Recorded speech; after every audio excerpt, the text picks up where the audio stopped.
tight fight. Take a look. Pete Buttigieg is in first place, slightly ahead of Bernie Sanders. Both have about 26% of state delegate equivalents. Behind them, Elizabeth Warren is in third with about 18%. In fourth, Joe Biden has nearly 16%, and Amy Klobuchar has 12%. Bernie Sanders is calling out the Iowa Democratic Party for its handling of the Iowa caucus aftermath.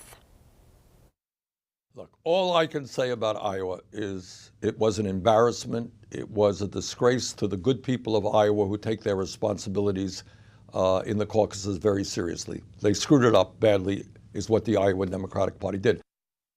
Sanders is currently in second place behind Pete Buttigieg, who has a narrow lead in state delegate equivalents. Sanders also came in a close second to Hillary Clinton in the 2016 Iowa caucuses. Candidate Tulsi Gabbard is putting the blame on the Democratic National Committee. In an interview this morning, she called for DNC Chairman Tom Perez to step down.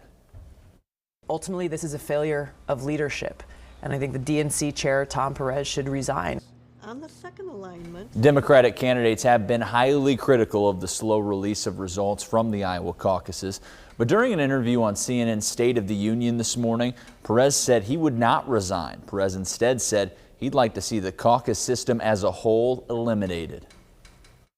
There were 14 states 4 years ago that held caucuses. 7 of them are now primary states. Iowa chose to keep their caucus status. And I think what we learned from all the mistakes that were made, and it's undeniably unacceptable. I'm frustrated. I'm mad as hell. Everybody is. And I think what we're going to do at the end of this cycle is have a further conversation about whether or not state parties should be running elections. Tomorrow, after nearly a week of waiting, the Iowa Democratic Party is expected to release the final results from the Iowa caucuses. 3 campaigns in all have reported inconsistencies to the state. The party has already started the review process, and they say they will release corrections before noon on Monday. The campaigns also have until that time to formally request a recanvass. With the caucuses over, the countdown to Election Day is on. President Trump will be up against the Democratic nominee on November 3rd. That is 267 days away.